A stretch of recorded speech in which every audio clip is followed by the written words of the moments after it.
So we're going to move ahead with our next presenter under the risk reduction panel. And as I mentioned before, everyone's bio is in the back of your program. And I also wanted to mention that every once in a while we get the chance to make up for our mistakes. And I wanted to thank the funders of our conference today. It's supported by the Smithsonian Consortia grants, and in particularly for this conference was generally supported by the John and Carolyn Peterson Family Fund and via the Smithsonian Grand Challenges Consortia. Yay! An amazing program which really helps us work across the different parts of the Smithsonian and cross-disciplinarily with other organizations as well, and the Andrew W. Mellon Foundation. Thank you very much. So our next presenter is Lori Foley. She's an administrator of the Heritage Emergency National Task Force. She works for FEMA, and she is also working with us here as a liaison at the Smithsonian Institution. Lori Foley.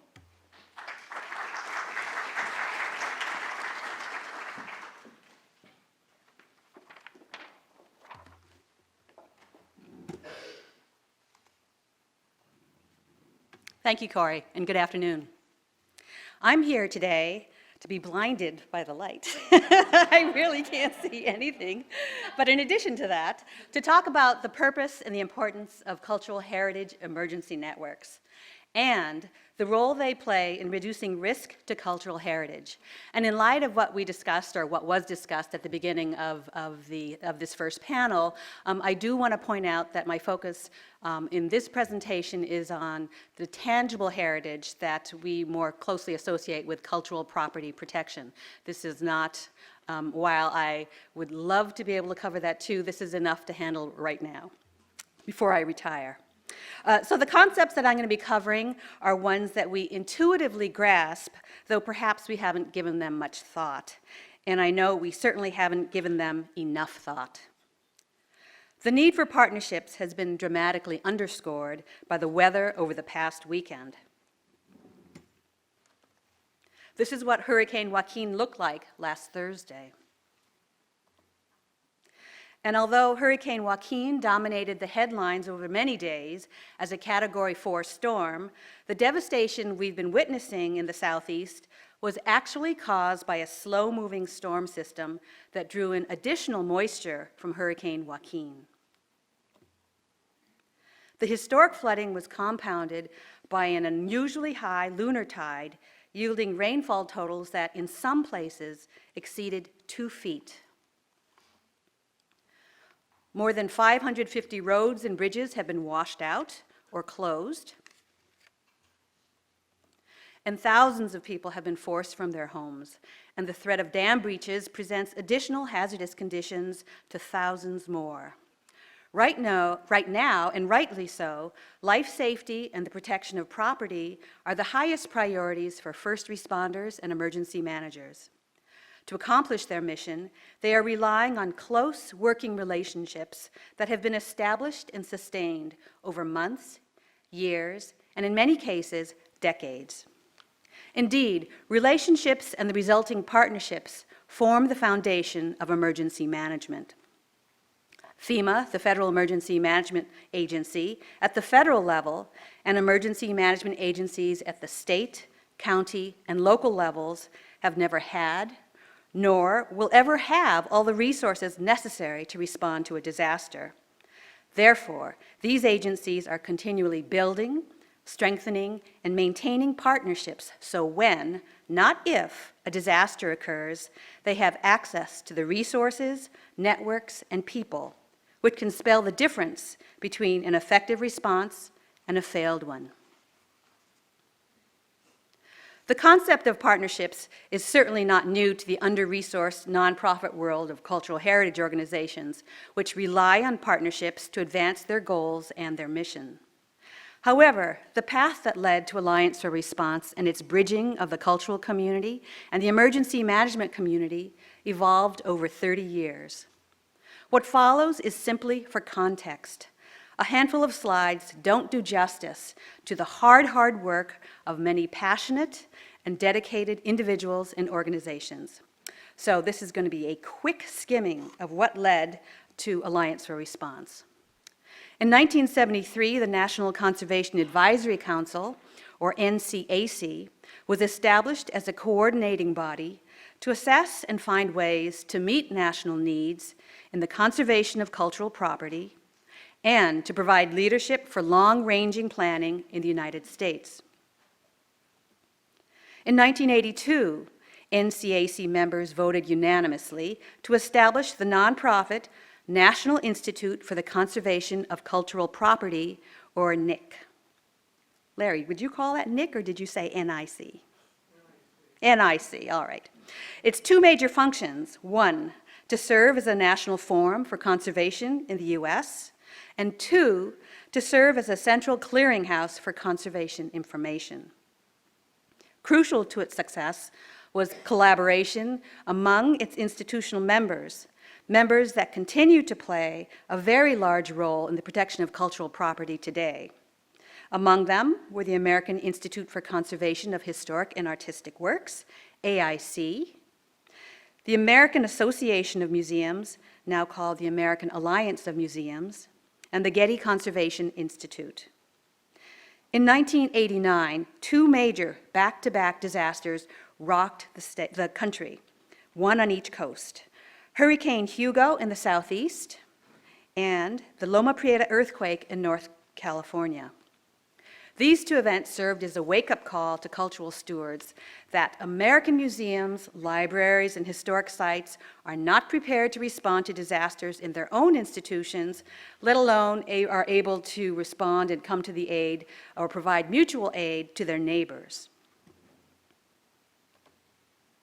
In 1994, FEMA, the Getty Conservation Institute, and NIC convened more than 80 representatives from 4 cultural sectors: museums, libraries, archives, and historic preservation, for a national summit on emergency response. This summit was notable for many reasons, but one outstanding reason was this: it marked a major public commitment by FEMA to preserve cultural heritage. In his keynote address, FEMA Administrator James Lee Witt challenged the audience to commit to, and I quote, "a national effort to reduce the future impact of natural disasters on our cultural and historic institutions across this nation," end quote.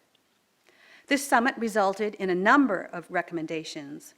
One was the establishment of a national partnership of cultural and historic preservation leaders and federal officials to coordinate, for the very first time, a national approach to disaster response for cultural heritage. The following year, the first meeting of the National Task Force on Emergency Response was held. Then, the task force was a partnership of 29 federal agencies, national service organizations, and private institutions. In 1998, NIC changed its name to Heritage Preservation. Its mission: to preserve the nation's heritage for future generations through innovative leadership, education, and programs in the areas of collections care and emergencies. In 2002, the National Task Force on Emergency Response changed its name to the equally mouthy Heritage Emergency National Task Force, but it was meant to reflect the broader awareness of all facets of the emergency management cycle, not just response. Today, the task force is a partnership of 42 federal agencies and national service federal agencies and national service organizations. The task force focuses on assisting the public, as well as cultural heritage institutions at the local level. But it also focuses on engaging county, state, and federal governments to reach the goals set 20 years before by James Lee Witt of protecting cultural heritage by taking a national approach. Among the many programs developed by Heritage Preservation on behalf of the task force is Alliance for Response. Aha, back to my topic. The brainchild and inspiration of the late Jane Long. It's based on the premise all disasters are local. Alliance for Response, or AFR, has been building bridges at the local level between the cultural heritage and emergency management communities since 2003. This program, since 2003, has been generously supported by both the Fidelity Foundation and by the National Endowment for the Humanities. In each AFR city, the local planning committee receives advice about how to conduct a forum, and they take the lead because they know the players and the politics in their own community.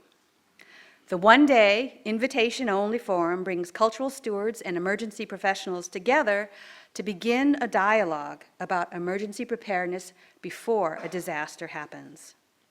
The AFR website that you see here has a wealth of information and resources to help communities plan a successful forum. As of today, Alliance for Response has reached more than 800 museums, libraries, archives, and historic institutions in 24 cities and regions across the country. Most recently,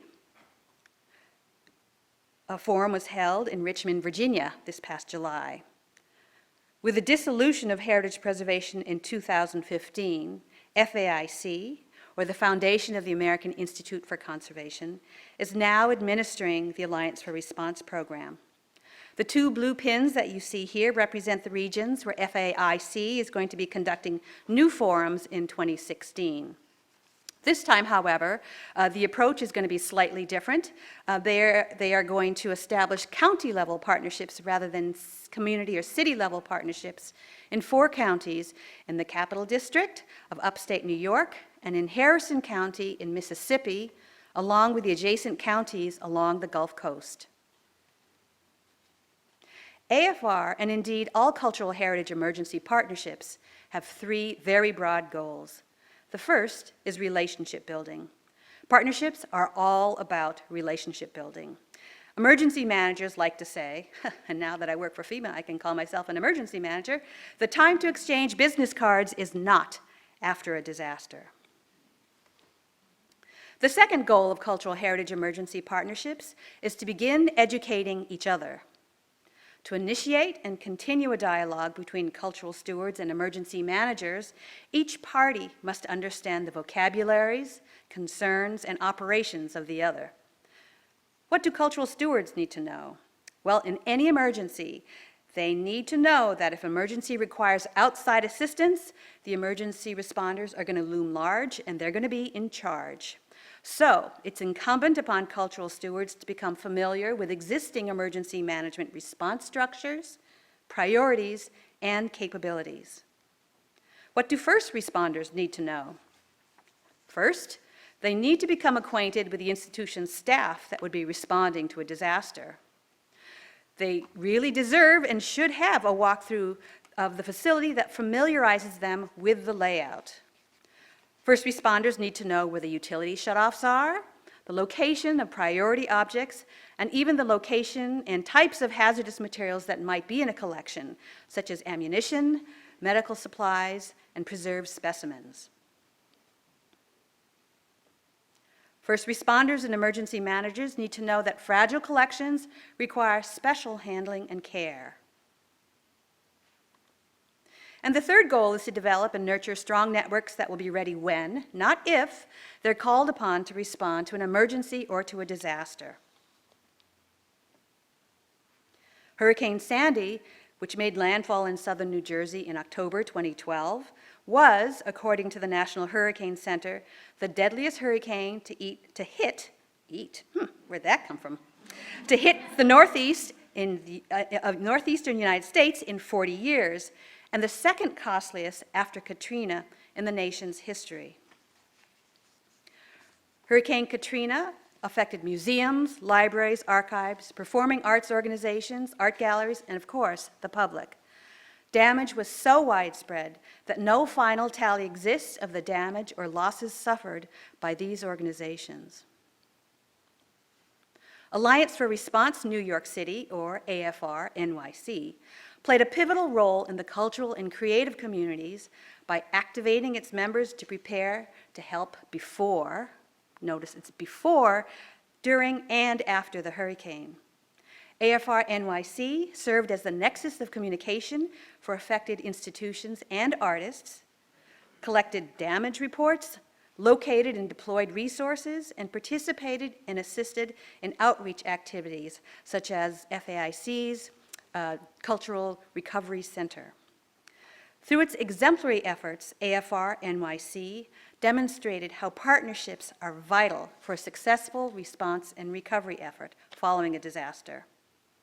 A prior relationship with the New York City Office of Emergency Management, more acronyms, NYC OEM, enabled AFR NYC to keep its members informed of infrastructure damage, which would have slowed access to affected collections. In turn, OEM looked to AFR NYC as a source of information about the storm's impact on cultural and creative organizations. As a result of their efforts, the New York Community Trust awarded AFR NYC a grant to take their activities to the next level. One outcome, as shown here, is the development of a curriculum that trained 50 people to be cultural heritage responders, sometimes referred to as second responders, ready and trained to deploy when the next disaster strikes. The Atlanta network is called HERA, for Heritage Emergency Response Alliance. The HERA leadership participated in HUREX 2014, a hurricane exercise organized by the Georgia Emergency Management Agency. This is a little difficult to read, but the idea is, in Miami, the co-chair of AFR Miami is actually an emergency manager.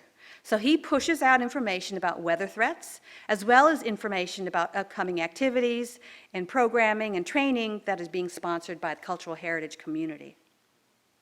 And here's another example of how a partnership between cultural stewards and emergency managers is paying off. In 2009, working with its state emergency management agency, the Cultural Heritage Emergency Network in Massachusetts, which started as an Alliance for Response Boston Forum, developed an annex to the state emergency management plan for the protection of cultural and historical resources. This first ever document commits the state to coordinating federal, state, local, voluntary, and even private resources to assist, preserve, and protect cultural and historical resources, and the resources doing that before, during, and after a major disaster, not just after a major disaster. Other states and counties have now used this document in a technique that I like to refer to as R&D, rip off and duplicate, and they're using that as a basis for drawing up their own versions. But we're a long way away from having all levels of government incorporate cultural and historic resources into disaster planning and mitigation efforts. So much more work needs to be done. All cooperative disaster networks are fragile. They require both a strong leader and an engaged membership. Partnership in an emergency network is not in anyone's job description, even though it probably should be. This is an all-volunteer activity. So there are bound to be hiccups as the day job takes precedence over this all-volunteer work of leading or even participating in a cultural heritage emergency network. Passion is the engine, but funding is the fuel that's needed to keep all these all-volunteer efforts moving forward. And I've said one sentence about funding, but that belies the enormity of this challenge, because all facets of our community and of our nation have to participate in supporting this kind of all-volunteer activity, from all levels of government, foundations, businesses, more nonprofits, and even individuals. And it takes a lot of effort to reach out to someone whose world is very different from your own. And even though a connection is made, it still requires work to keep the relationship going, just like any relationship. Cultural heritage is not on the radar of emergency managers, but there's no reason it cannot be. But it requires that cultural stewards reach out. And in the rare instances, and this does happen, when it's the emergency manager who gets it, he or she needs to reach out to the cultural community if that connection hasn't been made yet. So that brings us back to the challenge of South Carolina in the context of cultural heritage.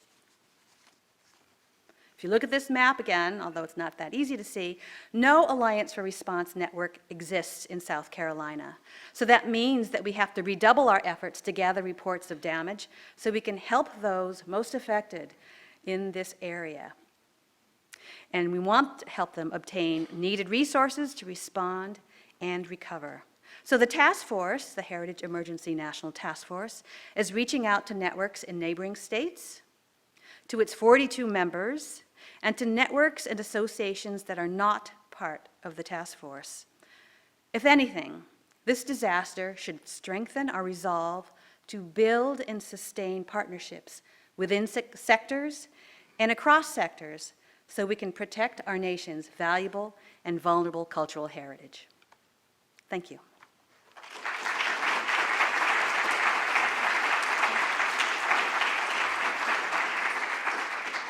So I'd like to bring up my discussant, NDiaye.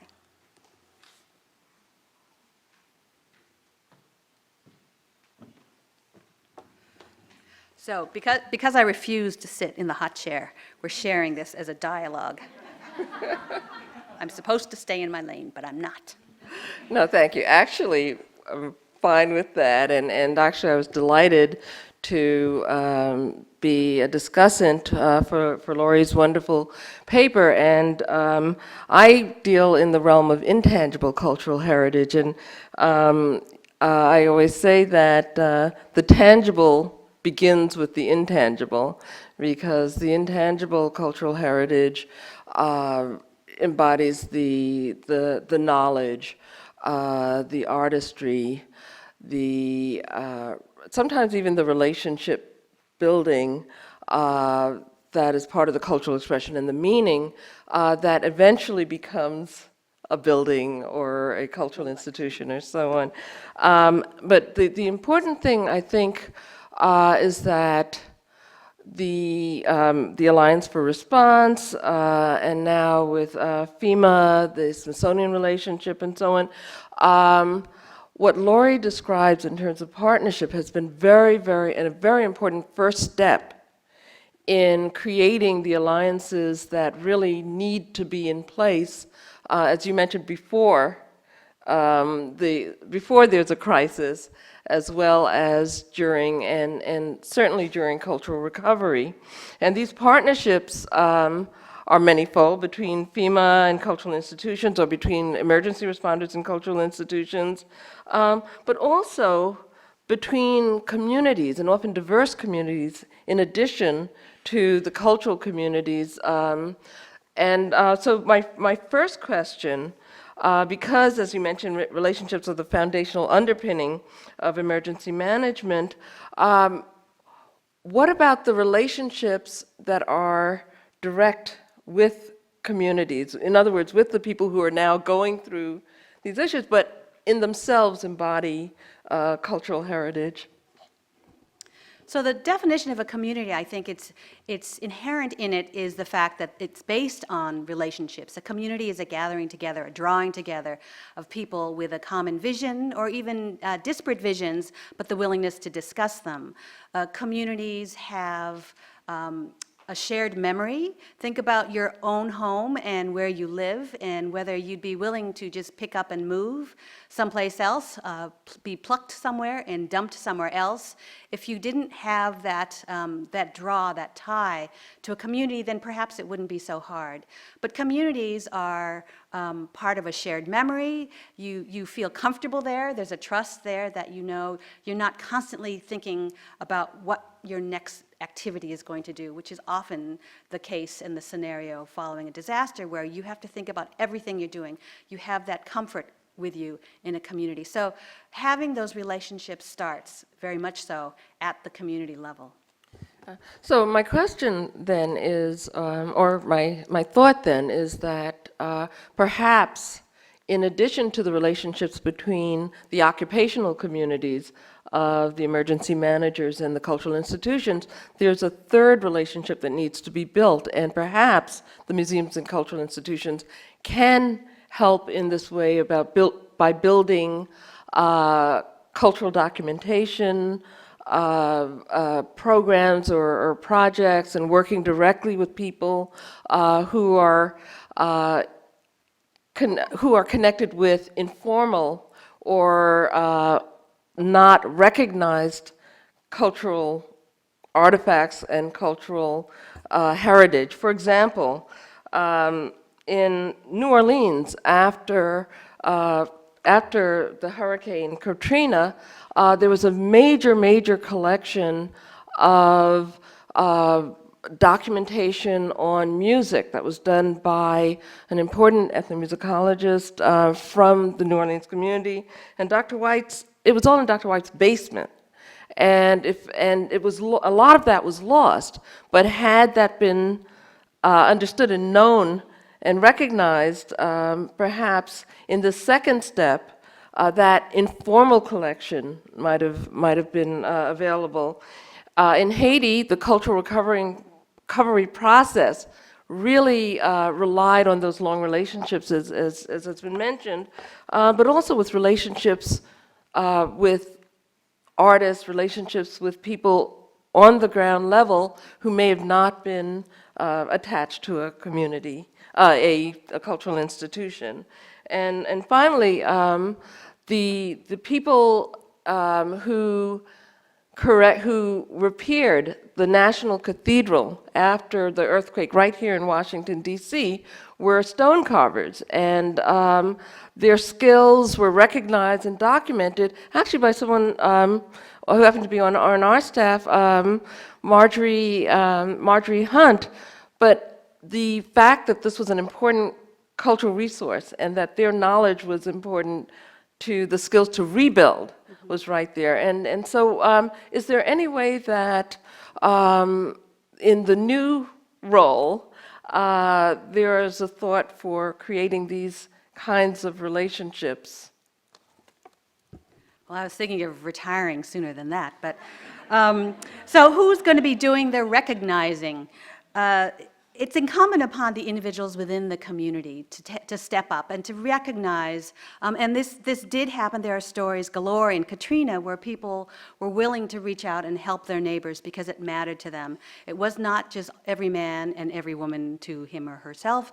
It was this idea of basic humanity trying to help. And this is interesting because it ties back to this role, this parallel role of providing disaster assistance. And so when I was saying, mentioning second responders, I thought, maybe I shouldn't have said that, because they're happening, the response to the cultural community needs to be obviously in tangent with, but not superseding the response to help to address life safety issues.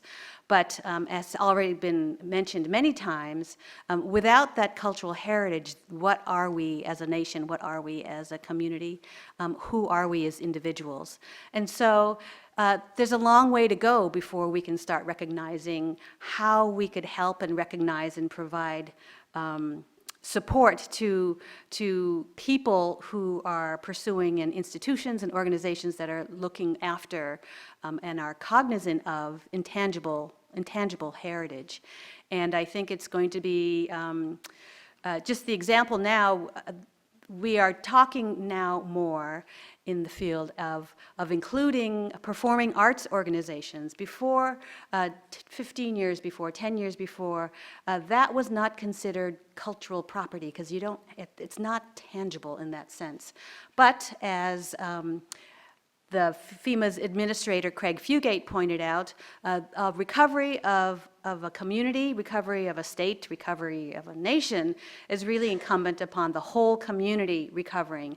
And individuals, whether they are with a 501c3 in what they do, or whether they are people within who do these wonderful, who are creative people in the creative community, if we can't recognize them and try to provide some kind of assistance, we will never recover fully. But that is a challenge, and if I had an answer, I wouldn't be standing up here right now. Well, I think but it's very important that is on the radar screen, and I had the experience that was incredible going to Mali and working with the directors of museums in Mali right after the conflict there, where Islamicist rebels came into Mali, and not only did they try to destroy as much of the tangible cultural heritage, but they also attacked musicians and artists, so they were not able to carry on those traditions that were so important. And here, one of the most important things that happened was that because there were relationships that Malian museums have built up with communities, they were able to spirit out important cultural artifacts and place them inside the houses of ordinary citizens. And without those relationships being built really before, and without the recognition of the importance of these objects to the whole community, this wasn't possible. This would not have been possible, and so much more would have been lost. So I think that what comes out of this is that both the tangible, all of these partnerships, the tangible partnerships, as well as the partnerships with communities about recognizing, first of all, recognizing informal places of heritage, as well as working together with cultural institutions and individuals are important to the whole. Thank you very much, Terry. Thank you very much. Thank you. Stay up here. Yep. We have time for questions. Time for questions.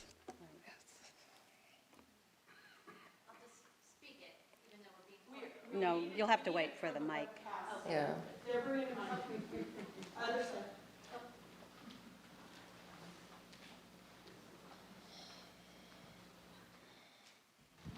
Hi, Sarah Stouderman. I wanted to know if you thought that we're doing a good job of establishing a culture of relationships, and how would you measure it? And so, if there was a scorecard for relationships, is that something that would be valuable? And again, that culture of relationships idea. I think that's a really great question. I don't have an answer. So much of this is based on anecdotal evidence and what people think is happening, and to be able to get a bead on how you measure the relationship between relationship building and response and recovery. I'm not a social scientist. I don't know how I'd construct an experiment to figure that out. But we do know from anecdotal evidence that, for instance, institutions that had a disaster plan, that had an emergency preparedness plan following Hurricane Katrina, were better prepared to deal with the aftermath of the hurricane, whereas institutions that had nothing whatsoever, many of them just never opened before. But I think it really is valuable to be able to explore that, all you researchers out there, to try to find some correlation between this the building of partnerships and the appropriateness and interaction leading to successful recovery and response.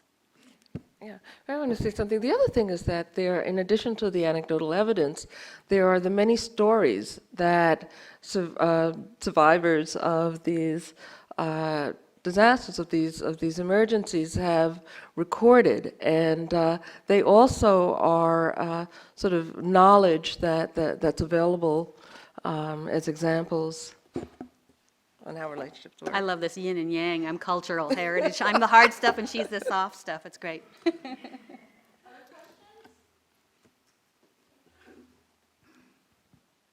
Hi, I'm Hitoshi Kimura. I have a question about the partnership. Are you planning to reach out more private sector and corporation for, help for the emergency situation? Like example, airline, hotel, shipping company to help. Right, that's way above my pay grade at FEMA, but it is something that FEMA is pursuing right now. I mean, you have seen that they have partnerships developed with, say, Home Depot and Lowe's in advance of hurricanes, and they have information out there, and they're trying to make this connection with the public at very elemental levels. But also, pre-event, if some kind of, funding, it's always money is, important and difficult to find at the time of event happen. But if, started to getting the money before the event happen, then, we are able to dispatch people right away in the situation. Right, there's a statistic out there that says that for every dollar that's spent on preparedness, you're saving $4 in the response and recovery phase. So it makes perfect sense to be spending so much more money on the preparedness side, and that's something that FEMA is certainly pursuing right now, where the emphasis isn't so much on helping people, although that is a major part of what FEMA does, is widening the spectrum of opportunities and possibilities in responding by working through essentially the entire emergency management cycle. So making sure that people are prepared and things can be prevented, and you're mitigating the damage that, so it won't happen all over again the next time. Yeah, because I understand the government side seems like less and less money is coming from budget cut. So I was wondering. Talk to your congressman about that. I don't like my congressman.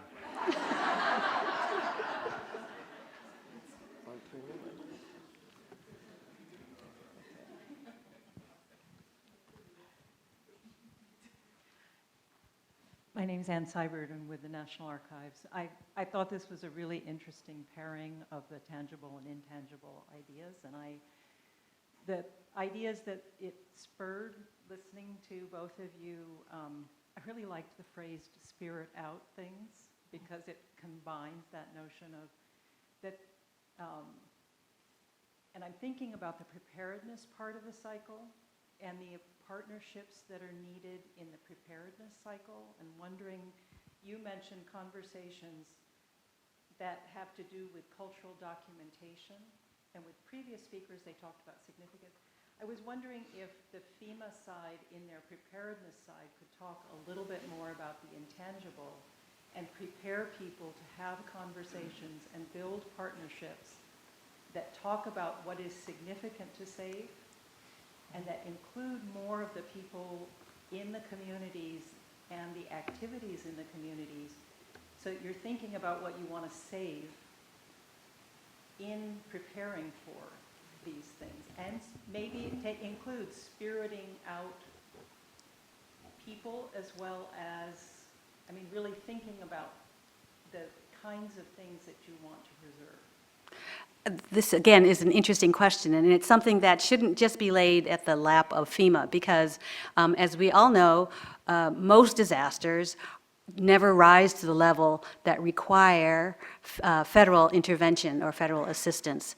And so having the ability to spirit things away, I think, again, is a local issue. And it starts with having that discussion within the community, among the cultural institutions, opening it up to the broader public. What is it that makes our community unique? What is it that we want to save? And I'll mention, I had a conversation, because I know, with a state that will not be named, because they were trying to, the Emergency Management Agency was saying to the cultural stewards who are participating in this annex, trying to create an annex for the protection of cultural and historic resources. So tell us, name the top 10 things that we'd have to save in this state. And it's like Sophie's choice. How would you do that? How would you do that? And 10 people would come up with a list of 10 different things. And so the idea is not so much identifying what it is that we can save and what it is that we can get rid of. The idea is, let's all get better prepared so we don't have to ever face that question. So we are able to mitigate enough damage and are well enough prepared that we don't ever have to make that horrible decision. Yeah, and actually, in this whole relationship thing, museums can end up being first responders here, or museums and cultural institutions, because through outreach to communities. You know, there are churches and other places of worship. There are barbershops we were talking about. There are places that where if that cultural documentation piece is done, they can work to do training for community-based first responders. There's no reason why that can't happen. So, you know, there's a phrase, trust Allah but tie your camel. And so the cultural institutions, again, can act in a training role, and FEMA and emergency managers in a train-the-trainer role, so that folks' interests get taken care of, and that important cultural documentation gets done. Well, I think that's all we have time for now. We're going to go on to another break, so thank you very much. Diana.